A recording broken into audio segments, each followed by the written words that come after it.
Friends, मैंने biology के इससे पहले 3 पार्ट और डाले हैं। अगर आपने नहीं देखा है तो डिस्क्रिप्शन बॉक्स में लिंक दिया है, जाके पढ़ सकते हैं। ये बायोलॉजी का चौथा पार्ट है। सभी पार्ट बहुत ही विशेष महत्वपूर्ण हैं, क्योंकि यही प्रश्न टेट, सीटेट तथा पेट की परीक्षाओं में अधिकांश पूछे गए हैं। पढ़ना ना भूलें। धन्यवाद।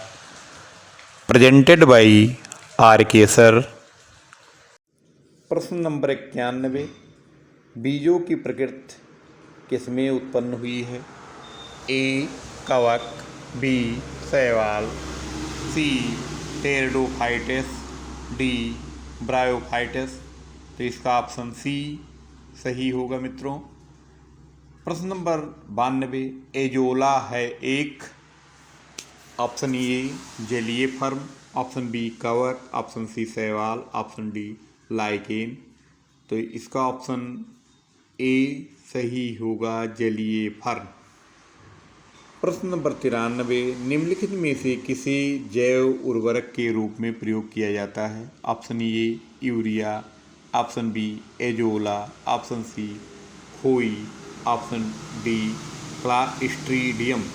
तो इसका ऑप्शन बी सही होगा मित्रों, एजोला। प्रश्न नंबर 94, सबसे अधिक क्रोमोसोम किसमें पाए जाते हैं?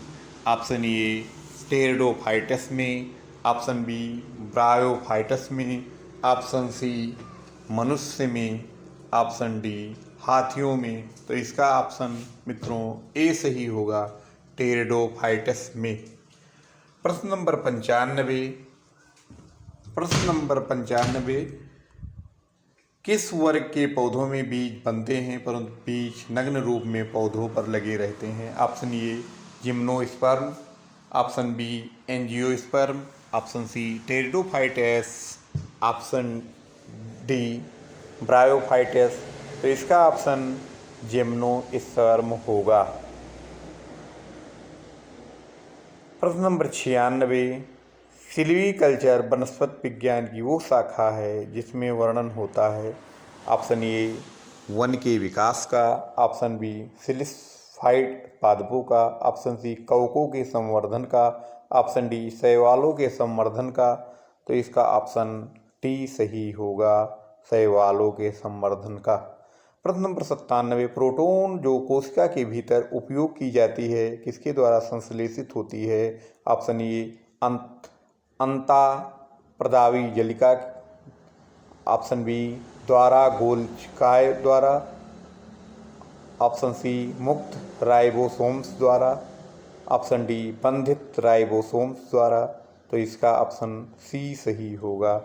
प्रश्न नंबर 98, निम्न में बैक्टीरिया से फैलने वाला रोग है? ऑप्शन ए चेचक, ऑप्शन बी तपेदिक, option C mumps, option D पीलिया। तो इसका ऑप्शन ए चेचक सही होगा। प्रश्न नंबर 99, मूलांकुर के अतिरिक्त पौधों के किसी भी भाग से विकसित होने वाली जड़ें कहलाती हैं? ऑप्शन ए अस्तंभ मूल, ऑप्शन बी तंतुमय मूल, ऑप्शन सी अपस्थानिक मूल, ऑप्शन डी इनमें से कोई नहीं। तो इसका ऑप्शन सी सही होगा, अपस्थानिक मूल। प्रश्न नंबर 100, मूलांकुर से विकसित होने वाली जड़ें कहलाती हैं? ऑप्शन ए मूसला जड़ें, ऑप्शन बी श्वसन मूल, ऑप्शन सी तंतुमय मूल, ऑप्शन डी अपस्थानिक मूल। तो इसका ऑप्शन ए मूसला जड़ें। प्रश्न नंबर 101, श्वसन मूल मिलती है? ऑप्शन ए यूसिया में, ऑप्शन बी मक्का में, ऑप्शन सी पान में, ऑप्शन डी इनमें से कोई नहीं। तो इसका ऑप्शन ए सही होगा, यूसिया में। प्रश्न नंबर 102, निम्नलिखित में कौन सा एक जड़ नहीं है? ऑप्शन ए शकरकंद, ऑप्शन बी मूली, ऑप्शन सी आलू, ऑप्शन डी गाजर। तो इसका ऑप्शन सी सही होगा, आलू। प्रश्न नंबर 103, अवस्तंभ मूल पाई जाती है?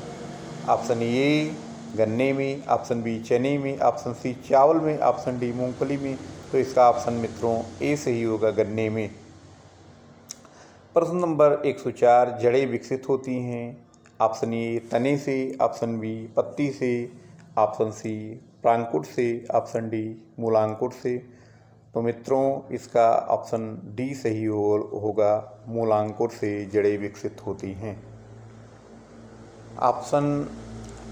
प्रश्न नंबर 105, गाजर है एक।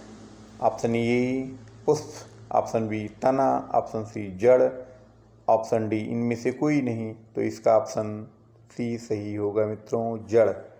प्रश्न नंबर 106, बरगद के पेड़ से तने से लटकने वाली मोटी जड़ें कहलाती हैं। ऑप्शन ए वायवीय मूल, ऑप्शन बी आरोही मूल, ऑप्शन सी स्तंभ मूल, ऑप्शन डी वलयाकार मूल। तो इसका ऑप्शन सी सही होगा, जो बरगद के पेड़ के तने से लटकने वाली मोटी जड़ें कहलाती हैं उसका नाम है स्तंभ मूल। प्रश्न नंबर 107, पेड़ में निम्नलिखित में से कौन सा हमेशा रहता है। ऑप्शन ए पत्ती, ऑप्शन बी जड़, ऑप्शन सी कलिका, ऑप्शन डी टहनियाँ। तो ऑप्शन बी सही होगा, जड़, जो हमेशा पेड़ के साथ रहता है। प्रश्न नंबर 108, आलू का खाने योग्य भाग होता है। ऑप्शन ए जड़, ऑप्शन बी फल, ऑप्शन सी तना, ऑप्शन डी कलिका। तो इसका ऑप्शन सी सही होगा, तना। प्रश्न नंबर 109, नागफनी में प्रकाश संश्लेषी कार्य होता है। ऑप्शन ए पर्णकाय स्तंभ द्वारा, ऑप्शन बी शलकंद द्वारा, ऑप्शन सी धनकंद द्वारा, ऑप्शन डी इनमें से कोई नहीं।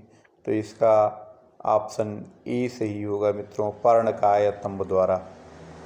प्रश्न नंबर 110, निम्नलिखित में कौन एक तना है। ऑप्शन ए गाजर, ऑप्शन बी मूली, ऑप्शन सी आलू, ऑप्शन डी ये सभी। तो इसमें ऑप्शन सी सही होगा, आलू, जो एक तना है। प्रश्न नंबर 111, आलू भूमिगत रूपांतरित तना होता है जिसमें कहा जाता है। ऑप्शन ए शलकंद, ऑप्शन बी शकरकंद, ऑप्शन सी धनकंद, ऑप्शन डी कंद। तो इसका ऑप्शन डी सही होगा, कंद। प्रश्न नंबर 112, हल्दी के पौधों का खाने योग्य हिस्सा कौन सा है। ऑप्शन ए फल, ऑप्शन बी प्रकंद, ऑप्शन सी कंद, ऑप्शन डी जड़। तो इसका ऑप्शन बी सही होगा, प्रकंद। प्रश्न नंबर 113, अदरक क्या है। Option A rhizome, option B bulb, option C जड़, ऑप्शन डी इनमें से कोई नहीं। तो इसका ऑप्शन ए सही होगा, राइजोम। प्रश्न नंबर 114, प्याज किसका परिवर्तित रूप है। ऑप्शन ए जड़, ऑप्शन बी पुष्प, ऑप्शन सी तना, ऑप्शन डी फल। तो इसका ऑप्शन सी सही होगा, तना। प्रश्न नंबर 115, वे पौधे जिनमें कभी पुष्प नहीं बनते क्या कहलाते हैं। Option A cryptogams, option B angiosperm, option C gymnosperm, option D इनमें से कोई नहीं। तो इसका ऑप्शन ए सही होगा, क्रिप्टोगेम्स। प्रश्न नंबर 116, संसार का सबसे बड़ा पुष्प किसके द्वारा उत्पन्न होता है। ऑप्शन ए लोरियंथस द्वारा, ऑप्शन बी रैफ्लेसिया द्वारा, ऑप्शन सी ड्रोसेरा द्वारा, ऑप्शन डी इनमें से कोई नहीं। तो इसका ऑप्शन मित्रों बी सही होगा। प्रश्न नंबर 117, संसार का सबसे छोटा पुष्प कौन सा है, बताना है। तो ऑप्शन ए गुल्फिया, ऑप्शन बी कमल, ऑप्शन सी गुलाब, ऑप्शन डी रैफ्लेसिया। तो इसका ऑप्शन ए सही होगा, गुल्फिया। प्रश्न नंबर 118, जीवन चक्र की दृष्टि से पौधे का सबसे महत्वपूर्ण अंग कौन सा है। ऑप्शन ए तना, ऑप्शन बी जड़, ऑप्शन सी पुष्प, ऑप्शन डी पत्ती। तो इसका ऑप्शन सी सही होगा, पुष्प। प्रश्न नंबर 119, कौन एक जीवित जीवाश्म कहलाता है? Option A ginkgo, option B cycas, option C pinus, option D इनमें से कोई नहीं। तो इसका ऑप्शन ए सही होगा, जिनकगो। प्रश्न नंबर 120, दमा एवं खांसी के रोगों में काम आने वाली औषधि इफेड्रिन किससे प्राप्त की जाती है? Option A pinus, option B juniperus, option C cycas, option D इफ्रेडा। तो इसका ऑप्शन डी सही होगा, इफ्रेडा।